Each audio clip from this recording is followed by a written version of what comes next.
Imagine a time so far back in the mists of history that even the memory of it feels older than the world itself. A time before Egypt raised its first stone pyramid, before Babylon's hanging gardens, before the great kings of Persia or Greece even dreamed of power. In a land between two rivers, something impossible happened. Civilization appeared. Not grew, not evolved, but appeared as if overnight, complete and astonishing. This was Sumer, the first known civilization on Earth. But here's the mystery that has baffled scholars for more than a century. How did they know so much, so soon? When the ancient Sumerians appeared around 3500 BC in what's now southern Iraq, they didn't start with crude huts or simple tools. They came with cities, vast, organized, complex cities like Uruk, Ur, and Eridu. They built temples that reached for the heavens, mapped the stars with mathematical precision, and wrote their history on clay tablets that still whisper secrets to us today. And the deeper we dig, the stranger it gets. Their knowledge wasn't primitive, it was advanced. Too advanced. They calculated planetary orbits, divided circles into 360 degrees, and created a base 60 counting system we still use every time we glance at a clock. 60 seconds in a minute. 60 minutes in an hour. That's not a coincidence. That's Sumer living on inside your everyday. Now, here's where the story turns from impressive to unbelievable. When archaeologists first unearthed the Sumerian King List, a series of tablets inscribed with the names of their rulers, they expected to find ordinary records of kings and reigns. But what they found instead changed everything. Some of those kings, according to the tablets, ruled for thousands of years. 10,000 years. 20,000. Even 30,000. Impossible, right? Yet the Sumerians recorded it all as fact, with precise detail, as if describing events everyone already knew. The list then tells of a great flood, a flood that wiped the world clean, after which kingship descended from heaven once again. Does that sound familiar? It should. Because stories of a great deluge echo through nearly every ancient culture, from the biblical Noah to the flood of Gilgamesh, from India's Manu to the tales of the Americas.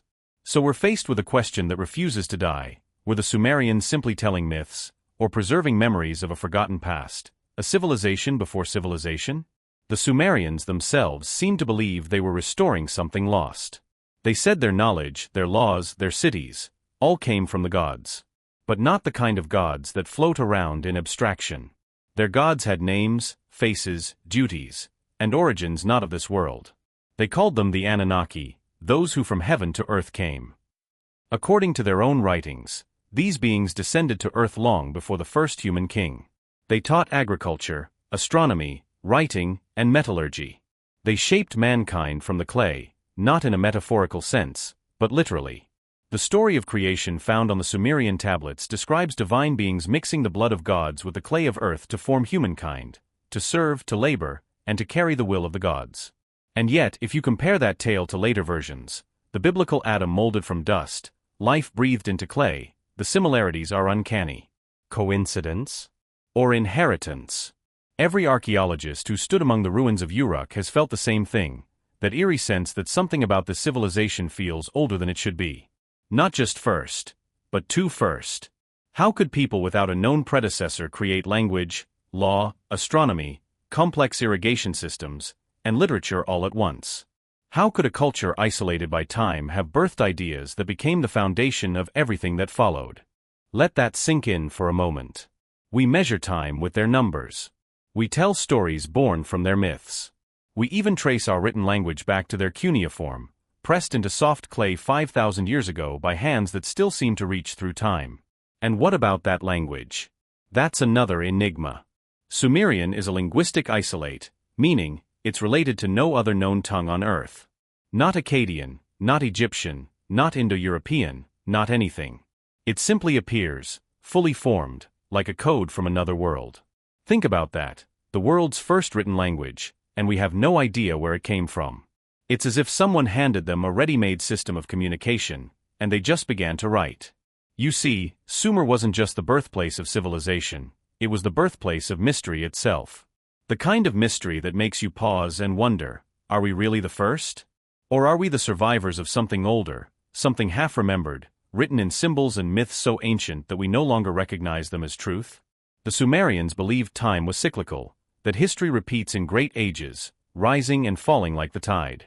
They spoke of eras before their own, when kings ruled for tens of thousands of years, when the gods walked among men, and when a cataclysm reset the world.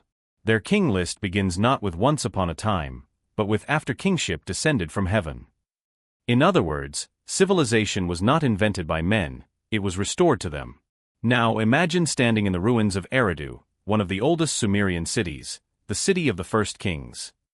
The wind whispers through crumbled temples, and beneath your feet lie layers of human history piled like forgotten dreams. Archaeologists have dug through them, city upon city, each built on the remains of the one before, stretching back over 7,000 years. And at the bottom, they found something strange, evidence of a flood. Sediment where there should have been stone. As if the Sumerians' own flood story wasn't just legend, but memory. And it's not just them. Across the world, ancient peoples told of a flood that erased everything: the Maya, the Greeks, the Hindus, the Chinese. Even in the highlands of the Andes, the memory of a deluge lingers. Were they all imagining the same thing? Or remembering it? The Sumerians may have seen themselves not as the beginning, but as the continuation of something far older. The Anunnaki, they said, came to teach them to rebuild, to restore the lost order. And if you look closely, their gods weren't all-powerful beings of pure spirit. They were administrators, builders, astronomers, teachers. Enlil, who governed the air and earth. Enki, the wise one who shaped man from clay. Ninhursag, the mother of life. Their stories sound less like divine myth and more like records, written accounts of beings who lived, ruled, and eventually departed. And perhaps that's why the Sumerians wrote so much. Over 500,000 clay tablets have been found, and we've only translated a fraction. They recorded everything, from hymns to star charts, from trade receipts to the laws of the gods. They weren't just building cities, they were archiving a legacy. You can almost feel it, that urgency to preserve something. As if they knew time would swallow their world, and only the tablets would speak for them. Maybe that's why they baked them, hardened them in fire, so their words would outlast stone. And somehow they did. If you're still here listening, that's the magic of it. We're connected to them, across 6,000 years, through stories etched in clay. And if that gives you chills, you're not alone. Because every time I read a line from a Sumerian tablet, I can't help but feel like I'm hearing a voice that shouldn't still exist. If you love diving into mysteries like this, the kind that make you question what we really know about our beginnings, don't forget to subscribe and stay close. There's so much more hidden in the dust of history waiting to be uncovered. Let's go deeper for a moment. The Sumerians not only built the first cities, they built the first stories. The Epic of Gilgamesh is the earliest surviving epic poem in human history, long before Homer ever wrote about Troy. It tells of a king searching for immortality, meeting a man who survived a great flood, and learning that all things must return to dust. It's not just literature, it's a reflection of an age haunted by something the people couldn't forget. Why does the oldest story we have begin with a memory of a flood? Why does the oldest written language emerge from nowhere? Why do the first rulers live for millennia? The pattern is too striking to ignore. Even modern scientists have been drawn into this enigma.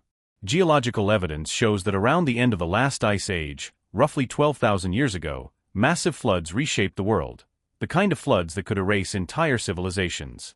Could the Sumerians have been the descendants of survivors, carriers of a forgotten science, rebuilding from the ashes of a cataclysm their myths barely remember? And that cyclical view of time they believed in, it's as if they were warning us. They didn't see history as a straight line, but as a wheel. Civilizations rise, shine and fall, and then rise again.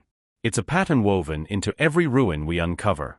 We often think of progress as a steady climb upward, but what if it's more like rediscovery?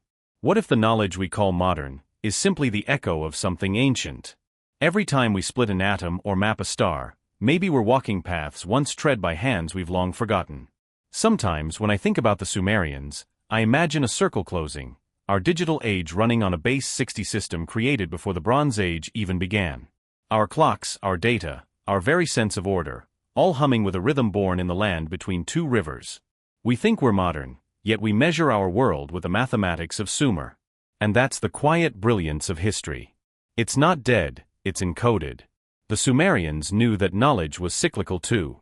They called themselves the keepers of divine laws or tablets of destiny, said to hold the blueprint of civilization. Some believed these me were more than ideas. They were physical objects, shimmering tablets of power given by the gods to ensure order on Earth. Imagine that, ancient people speaking of data tablets thousands of years before we invented the computer. Maybe coincidence. Maybe not. If you're feeling the weight of that mystery, it's because it's still alive. Every ancient story carries a heartbeat, a trace of something that refuses to be forgotten. The Sumerians may be gone, their cities dust, their temples buried beneath desert sands. But their fingerprints are still on the world, on your clock, your calendar, your words. Every time we measure an hour, we're counting in Sumerian. Every time we tell a story about gods and floods and creation, we're echoing their myths. They are not gone. They're hidden in plain sight. And maybe that's the greatest secret they left behind, that civilization isn't something we build once. It's something we remember, piece by piece, lifetime after lifetime. So next time you look at the stars, remember, the first people to chart them didn't see them as distant suns. They saw them as memories of home, as guides for the soul, as messages from those who from heaven to earth came. Whether you believe the Anunnaki were divine teachers, alien visitors, or simply metaphors for forgotten ancestors, one thing remains: the story of Sumer is the story of us. The first question, the first city, the first spark of curiosity that made humanity look upward and wonder who we really are. And perhaps, somewhere deep down, we already know. Stay curious, my friend.